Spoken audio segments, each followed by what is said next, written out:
আসসালামু আলাইকুম। এটিএন বাংলা সংবাদে সবাইকে স্বাগত জানাচ্ছি মার্জিয়া মীরা। বাংলাদেশের নির্বাচন নিয়ে কোনো পক্ষকে চাপ দেবে না ইউরোপীয় ইউনিয়ন। কখন অনুষ্ঠিত হবে তা নির্ধারণ করবে এদেশের জনগণ। জাতীয় প্রেস ক্লাবে কূটনীতিক বিটের সাংবাদিকদের সংগঠন ডিক্যাবের আলোচনায় এসব কথা বলেন ইইউ রাষ্ট্রদূত মাইকেল মিলার। তিনি বলেন, জুলাই গণহত্যায় অভিযুক্তদের বিচার হওয়া উচিত, তবে তা হতে হবে নিরপেক্ষ ও আন্তর্জাতিক মান বজায় রেখে। রাখাইনে করিডোরের দেয়ার চাইতে রোহিঙ্গাদের ফেরত পাঠানো বেশি গুরুত্বপূর্ণ বলে মনে করেন রাষ্ট্রদূত। রিপোর্টে জানাচ্ছেন মাহবুব কবির চপল। অন্তর্বর্তী সরকারের সময় যত যাচ্ছে ততই বাড়ছে নির্বাচনের চাপ। ডিসেম্বরের মধ্যে নির্বাচন চায় বিএনপি, এপ্রিল পর্যন্ত সময় দিয়েছে জামাত। বাংলাদেশে নির্বাচন কখন অনুষ্ঠিত হওয়া উচিত এমন প্রশ্ন করা হয় ইউরোপীয় ইউনিয়নের রাষ্ট্রদূত মাইকেল মিলারকে। তিনি বলেন, তারা চান আন্তর্জাতিক মানের নির্বাচন, তবে সময় নিয়ে চাপ দেবে না ইইউ। দেখুন, বাংলাদেশ একটা পরিবর্তিত পরিস্থিতির মধ্য দিয়ে যাচ্ছে। নির্বাচন এদেশের জন্য খুবই গুরুত্বপূর্ণ। আমরা আন্তর্জাতিক মানের নির্বাচন অনুষ্ঠানের ক্ষেত্রে সব ধরনের সহযোগিতা করব, তবে কখন তা অনুষ্ঠিত হবে তা নিয়ে কোনো পক্ষকেই আমরা চাপ দেব না। এ সময় রাষ্ট্রদূত কথা বলেন জুলাই গণহত্যা নিয়েও। তিনি বলেন, ওই হত্যাযজ্ঞে যারা জড়িত তাদের বিচার হওয়া উচিত। জুলাইয়ে ছাত্র জনতার আন্দোলনে একটি সরকারের পতন হয়েছে, তবে ওই আন্দোলন দমাতে অনেক মানুষকে হত্যা করা হয়েছে। আমরা এর সুষ্ঠু বিচার চাই, তবে তা যেন আন্তর্জাতিক মানের হয় সেটা নিশ্চিত করতে হবে সরকারকেই। রাষ্ট্রদূত বলেন, রাখাইনে মানবিক সহায়তার জন্য করিডোর দেওয়ার যে আলোচনা উঠেছে সেটা পর্যবেক্ষণ করছে ইইউ। এই মুহূর্তে জাতিসংঘের পক্ষে এটা বাস্তবায়ন কঠিন, তবে তার চেয়েও বেশি গুরুত্বপূর্ণ রোহিঙ্গাদের ফেরত পাঠানো। রাখাইনে করিডোর নিয়ে আলোচনার বিষয়টি আমাদের নজরে এসেছে। জাতিসংঘ হয়তো রোহিঙ্গাদের মানবিক সহায়তা করতে চায়। আমার মনে হয় করিডোরের চেয়েও বেশি গুরুত্বপূর্ণ রোহিঙ্গারা কোথায় ভালো থাকবে সেই বিষয়টিতে গুরুত্ব দেয়া। তিনি বলেন, নারী সংস্কার কমিশন যে প্রতিবেদন দিয়েছে তা নিয়ে বিতর্ক হচ্ছে। বাংলাদেশের বাস্তবতার নিরিখে এটার সমাধান হওয়া উচিত। মাহবুব কবির চপল, এটিএন বাংলা, ঢাকা। অবাধ, সুষ্ঠু ও নিরপেক্ষ ভোট আয়োজনে নির্বাচন কমিশন প্রতিজ্ঞাবদ্ধ বলে জানিয়েছেন প্রধান নির্বাচন কমিশনার এএমএম নাসিরউদ্দিন। ময়মনসিংহে নির্বাচন কর্মকর্তাদের সঙ্গে মতবিনিময় সভায় তিনি বলেন, এবার আর রাতে ভোট হওয়ার কোনো সুযোগ নেই। ময়মনসিংহ প্রতিনিধি শাহ আলম উজ্জ্বলকে সাথে বিস্তারিত জানাচ্ছেন ইকরামুল হক সায়। ভোটার তালিকা হালনাগাদ ও ত্রয়োদশ জাতীয় সংসদ নির্বাচন উপলক্ষে ময়মনসিংহ সিটি কর্পোরেশন মিলনায়তনে ওই অঞ্চলের নির্বাচন কর্মকর্তাদের সঙ্গে মতবিনিময় সভায় যোগ দেন প্রধান নির্বাচন কমিশনার এএমএম নাসিরউদ্দিন। এ সময় অবাধ ও সুষ্ঠু নির্বাচন আয়োজনে কমিশনের প্রতিশ্রুতি তুলে ধরে কর্মকর্তাদের নিরপেক্ষ থাকার নির্দেশনা দেন তিনি। নিরপেক্ষ একটা নির্বাচন অনুষ্ঠানের জন্য আমরা শপথবদ্ধ। ইসি সম্পূর্ণরূপে নিরপেক্ষ একটা প্রতিষ্ঠান এখন, এবং নিরপেক্ষ আছে, নিরপেক্ষ থাকবে, সেই নিশ্চয়তা আমি জাতিকে দিতে পারি আপনাদের মাধ্যমে। এখানে কোনো ধরনের কোনো প্রভাব, কোনো ধরনের কোনো চাপের কাছে আমরা মাথা নোয়াবো না ইনশাল্লাহ। দিনের ভোট রাতে চায় না, আমাদের কমিশনারদের মধ্যে কেউ চায় না, সবাই সম্পূর্ণ বিরুদ্ধে এটার। সুতরাং আমার তো অ্যাডভান্টেজটা আছে। কমিশনের সদস্যদের মতামতের ভিত্তিতেই সব সিদ্ধান্ত নেওয়া হয় জানিয়ে প্রধান নির্বাচন কমিশনার বলেন, কোনো রাজনৈতিক বিতর্কে জড়াবে না ইসি। স্থানীয় সরকার ভার্সাস এই ডিবেটটা আগেও ছিল, পলিটিক্যাল লেভেলে এটা ডিবেট আছে। ওনাদের মাত্র সংস্কার কমিশনের রিপোর্ট দিল, এগুলোর কনসেনসাস হবে, আইন কানুন চেঞ্জ হবে। এটা আমার কাছে মনে হচ্ছে না এটা অনেক সময় সাপেক্ষ ব্যাপার। এটা তো স্থানীয় সরকার মন্ত্রণালয় ভালো বলতে পারবে, কারণ এটা তো ওনারা রিকোয়েস্ট করলে তখন ওনারা যখন তৈরি হবে, সব কিছু আইন কানুন চেঞ্জ করে যখন তৈরি হবে, রেডি হবে, তখন আমাদেরকে অনুরোধ করলে আমরা সেটা দেখব। কিন্তু আপাতত আমরা তো সংসদ নির্বাচন নিয়েই প্রস্তুতি চলছে আমাদের। কোনো সিদ্ধান্ত আমরা এককভাবে নেই নাই, ইভেন মেজরিটি ডিসিশন ভিত্তিতে, ওপেনের ভিত্তিতে নিয়ে নেই। 5 জন মিলে আলাপ আলোচনার মাধ্যমে যেটা আমরা ঐকমত্যে পৌঁছেছি, সেই সিদ্ধান্তটাই আমরা নিয়েছি। এ সময় সাংবাদিকদের প্রশ্নের জবাবে ঢাকা দক্ষিণ সিটির মেয়র হিসেবে ইশরাক হোসেনের দায়িত্ব গ্রহণ প্রসঙ্গেও কথা বলেন সিইসি। আদালতের নির্দেশনা পালন করে গ্যাজেটটা প্রকাশ করেছি। ওই আইনি বাধ্যবাধকতা মেনে আমরা ওই 10ম দিনে আমরা সেই গ্যাজেটটা করে দিয়েছি। এখন শপথ দেওয়া না দেওয়া এটা অন্য মন্ত্রণালয়ের ব্যাপার, অন্য কর্তৃপক্ষের ব্যাপার। অনুষ্ঠানে ময়মনসিংহ, জামালপুর, শেরপুর, নেত্রকোনা, টাঙ্গাইল ও কিশোরগঞ্জ জেলার নির্বাচন কর্মকর্তারা অংশ নেন। ইকরামুল হক সায়েম, এটিএন বাংলা। বিনামূল্যে প্রাথমিক চিকিৎসা সেবা প্রদান, 24 ঘন্টা বিশেষজ্ঞ ডাক্তারের হাসপাতাল উপস্থিতি, জেনেরিক ঔষধের দাম কমানো, 20% অতি দরিদ্র মানুষের সম্পূর্ণ বিনামূল্যে সরকারি বেসরকারি হাসপাতালে চিকিৎসা সেবার সুপারিশ করেছে স্বাস্থ্য খাত সংস্কার কমিশন। ফরেন সার্ভিস একাডেমিতে এক ব্রিফিং এসব কথা জানান কমিশন প্রধান। এ সময় মেডিকেল রিপ্রেজেন্টেটিভদের হাসপাতালে ডাক্তারদের সাক্ষাৎ বন্ধ করারও সুপারিশ করা হয়। আরও জানাচ্ছেন ইয়াসিন রানা। রাষ্ট্রীয় অতিথি ভবন যমুনায় প্রধান উপদেষ্টা ডক্টর মোহাম্মদ ইউনূসের কাছে রিপোর্ট জমা দিয়েছে স্বাস্থ্য খাত সংস্কার কমিশন। এ সময় বিনামূল্যে প্রাথমিক চিকিৎসা সেবা প্রদান, 24 ঘন্টা বিশেষজ্ঞ ডাক্তারদের সেবাদান, জেনেরিক ঔষধের দাম কমানো সহ স্বাস্থ্য খাতের উন্নয়নে যুগান্তকারী সুপারিশমালা তুলে ধরা হয়। একজন জেনারেল প্র্যাকটিশনার বা প্রাইমারি কেয়ার ফিজিশিয়ানের কাছে প্রথমে উনি অ্যাটেন্ড করবেন। শহরাঞ্চলে এখন নাই, সেটা তৈরি করা হবে এবং গ্রাম অঞ্চলে ইউনিয়ন পর্যায়ে এটা করা হবে এবং এইটা সরকার এই সময় পারবেন এবং এটা এই সময় এই জায়গাটাতে সার্ভিসটা পুরোপুরি ফ্রি হবে। স্বাস্থ্য খাতের উন্নয়নে চ্যালেঞ্জ ও নানা বাধা পেরিয়ে কিভাবে কাজ করা হবে সে বিষয়েও বিস্তারিত জানান কমিশন সদস্যরা। 20% দেশের 20% মানুষ যারা অতি দরিদ্র তারা সব ধরনের সেবা বিনামূল্যে পাবেন হাসপাতালে এবং এর হয়তো 10% সরকারি হাসপাতালে, 10% বেসরকারি হাসপাতালে। বেতন ভাতা আপনারা শুনছেন যোগ্যতার ভিত্তিতে দেওয়া হবে, এটা যোগ্যতার ভিত্তিতে দেওয়া হবে এবং দুর্গম এলাকায় যারা কাজ করতে যান তাদেরকে কিন্তু বেতন ভাতা আমরা কোনো কোনো ক্ষেত্রে দ্বিগুণের কথা বলেছি, দ্বিগুণ, এবং পদোন্নতিও নির্ভর করে যে যোগ্যতা এবং যারা দুর্গম এলাকায় সেবা দিচ্ছেন তাদের জন্য।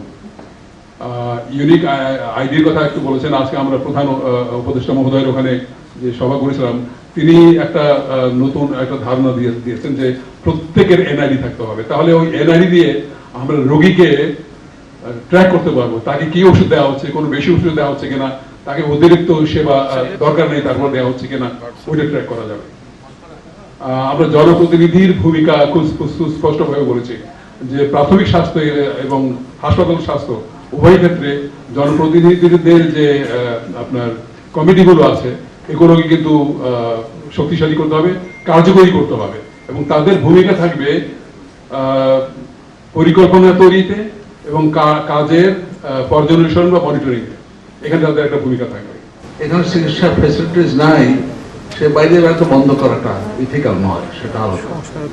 কিন্তু আমাদের অনেক ফ্যাসিলিটিস আছে যেগুলো আরো করা সম্ভব, কিন্তু এখানে আবার কনফিডেন্স ইস্যু আছে। দেশের 8,000 মানুষের মধ্যে জরিপ চালিয়ে ও বিভিন্ন রাজনৈতিক দলের সাথে মতবিনিময় করে স্বাস্থ্য খাতের সমস্যা ও সমাধানে এসব সুপারিশ তৈরি করা হয়েছে বলে জানান কমিশন সদস্যরা। ইয়াসিন রানা, এটিএন বাংলা, ঢাকা। কাতারের আমিরের বিশেষ এয়ার অ্যাম্বুলেন্সে আগামীকাল সকালে দেশে ফিরবেন বিএনপি চেয়ারপারসন বেগম খালেদা জিয়া। আজ লন্ডন সময় 4:10 লন্ডনের হিথ্রো বিমানবন্দর থেকে তার ঢাকার উদ্দেশ্যে রওনা হওয়ার কথা রয়েছে। সাথে থাকবেন তার দুই পুত্রবধূ তারেক রহমানের স্ত্রী ডাক্তার জোবাইদা রহমান ও আরাফাত রহমান কোকোর স্ত্রী শর্মিলা রহমান সহ ব্যক্তিগত চিকিৎসকরা। তাকে বিদায় জানাবেন ছেলে তারেক রহমান ও যুক্তরাজ্যে বিএনপির হাজারো নেতাকর্মী। কামরুজ্জামান রাজীবের রিপোর্ট।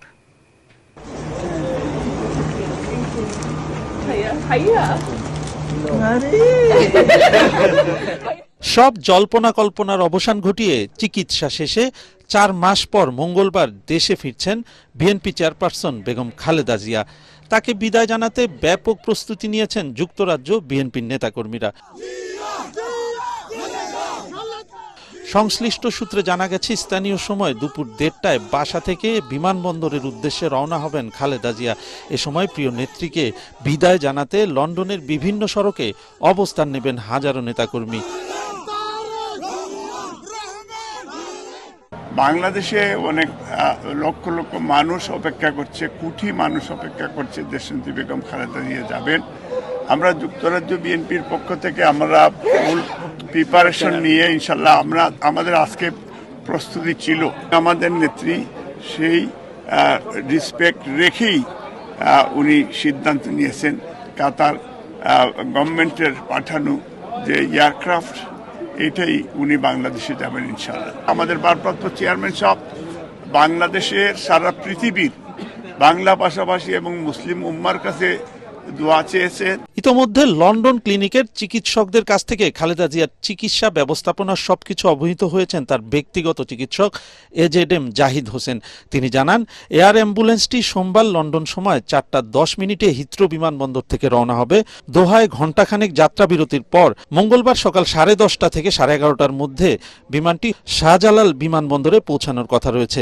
এদিকে দেশে দলীয় প্রধানকে বরণ করে নিতে ব্যাপক প্রস্তুতি নিয়েছে বিএনপি।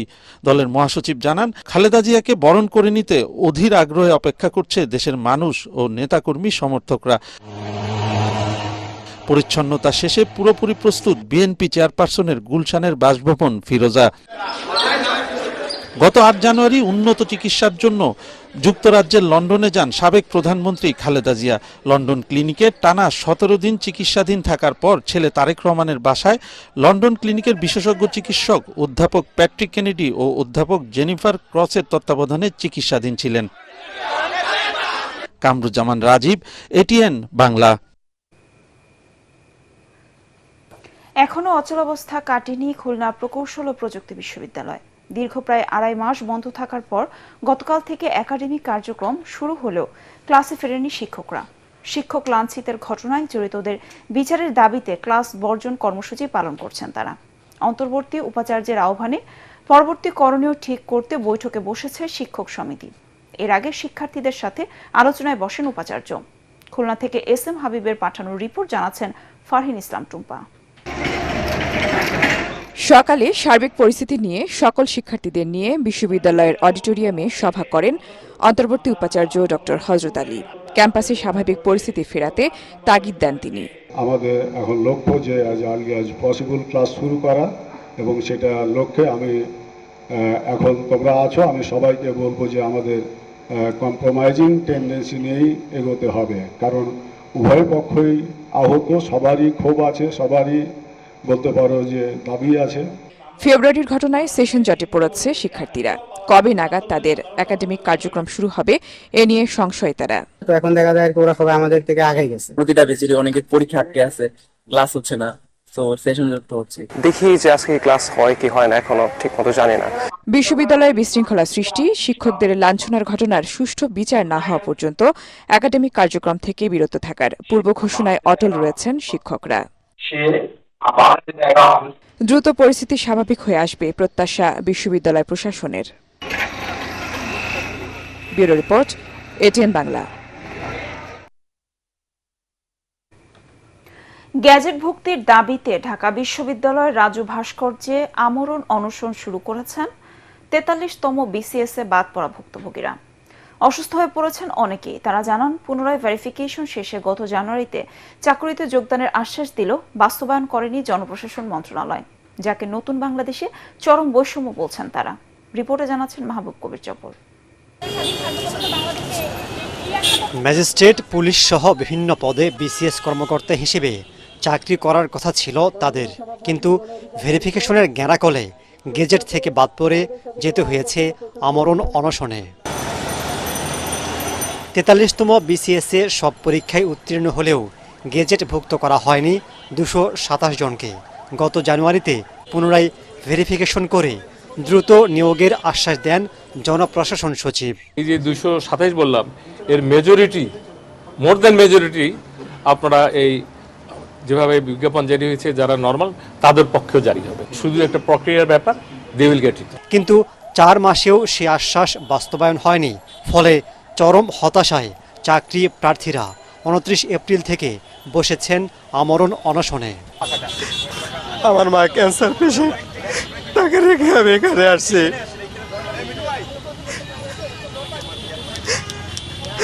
এই জীবন আর ভালো লাগে না, কষ্ট।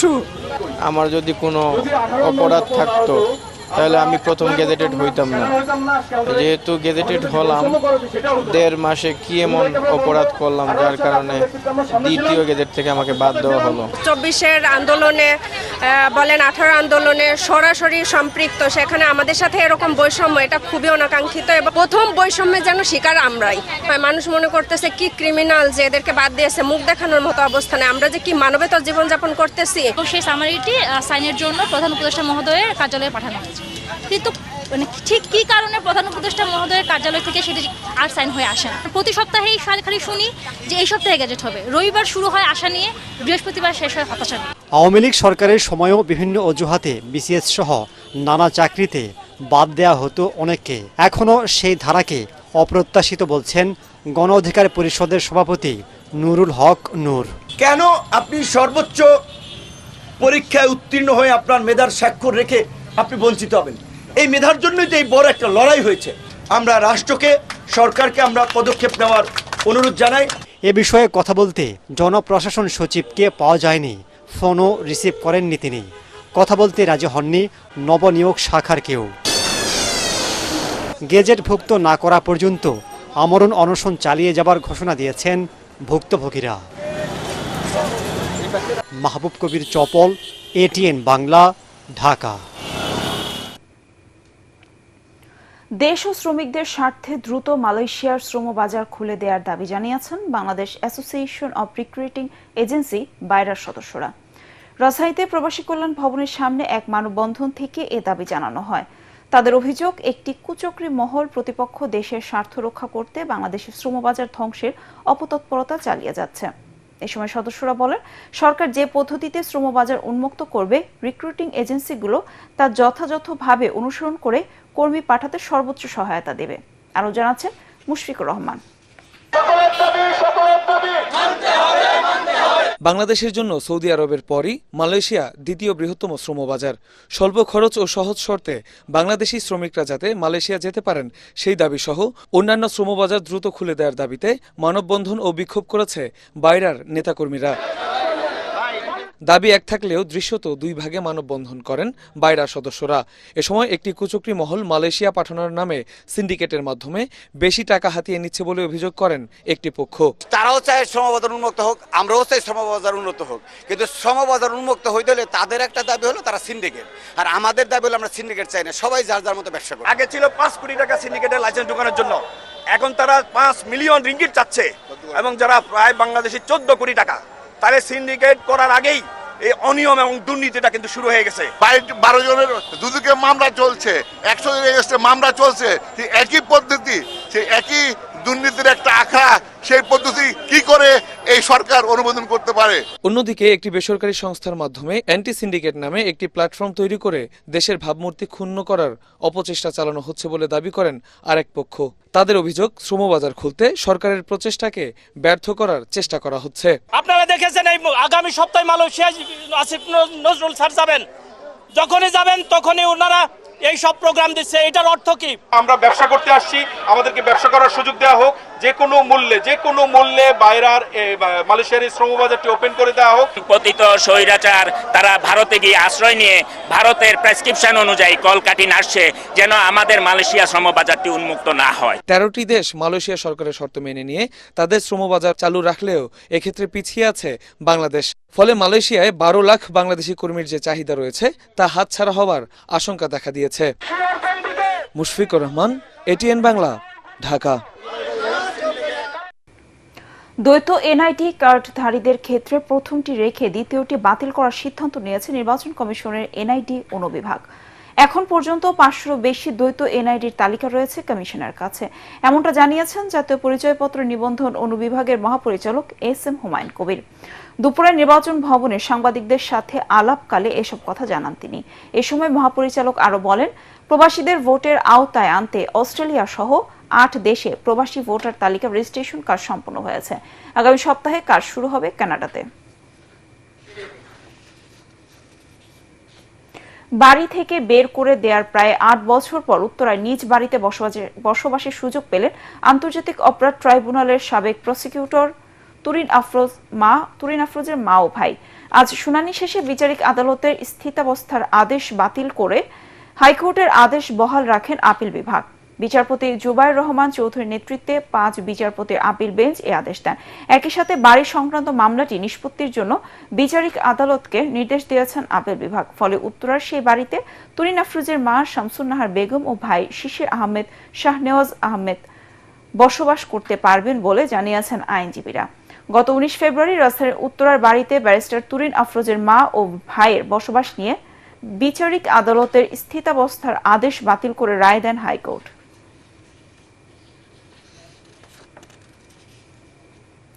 পণ্যের উৎপাদন বাড়ানোর দিকে মনোযোগ না দিয়ে আমদানিতে সমাধান খোঁজাকে ভুল পথে হাঁটা বলে মন্তব্য করেছেন মৎস্য প্রাণী সম্পদ উপদেষ্টা ফরিদ আখতার। তিনি জানান, বিভিন্ন পক্ষ থেকে পণ্যের দাম কমের অজুহাতে বিদেশ থেকে মাংস আমদানির চাপ আছে। কৃষক ও কৃষি খাতের সুরক্ষা এটিও কার্যকর পন্থা নয়। রাজধানীর একটি হোটেলে কৃষি খাদ্য নিরাপত্তা ও প্রাণ প্রকৃতি সম্মেলনে তিনি এসব কথা বলেন। এ সময় কৃষি অর্থনীতিবিদরা জানান, বাংলাদেশ খাদ্য কখনোই স্বয়ংসম্পূর্ণ ছিল না। বিগত সরকার এই নিয়ে ভুল তথ্য দিয়ে এসেছে।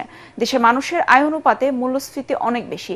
কৃষি উদ্যোক্তারা অভিযোগ করেন, কিছু আমদানিকারক ও বিদেশি কোম্পানির সিন্ডিকেট কৃষি পণ্যের বাজার নিয়ন্ত্রণ করছে। এবার আল আরাফা ইসলামী ব্যাংক অর্থ সংবাদ।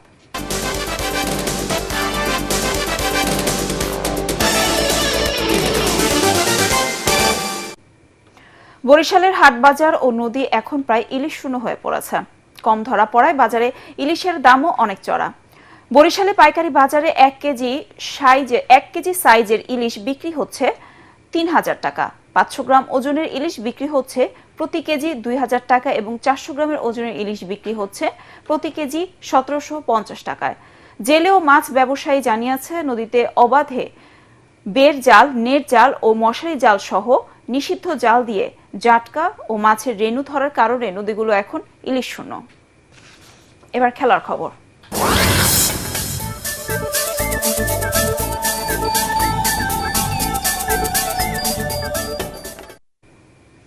জার্মান বুন্দেসলিগার শিরোপা জিতেছে বায়ার্ন মিউনিখ। রাতে 2-এ থাকা বায়ার লেভারকুজেনকে ফ্রাইবুর্গ রুখে দেয়াতে নিশ্চিত হয় কেইনের দল বায়ার্নের শ্রেষ্ঠত্ব।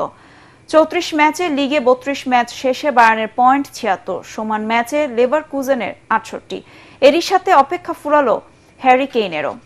সময়ের অন্যতম সেরা এই স্ট্রাইকার অবশেষে চ্যাম্পিয়ন হওয়ার স্বাদ পেলেন। পেশাদার ক্যারিয়ার শুরুর 15 বছর পর প্রথমবার চ্যাম্পিয়ন হলো কেইনের কোনো দল। বায়ার্নেরও হাতে উঠল 34তম বুন্দেসলিগা শিরোপা। সবশেষ 13 মৌসুমে এটা তাদের 12তম শিরোপা। এবারে বুন্দেসলিগায় এখন পর্যন্ত 24 গোল করেছেন হ্যারি কেইন। পরবর্তী সংবাদ দেখার আমন্ত্রণ জানিয়ে এখনকার মতো শেষ করছি। ATN বাংলা সংবাদ ইউটিউবে দেখতে ব্রাউজ করুন, youtube/ATN বাংলা নিউজ। ধন্যবাদ সবাইকে।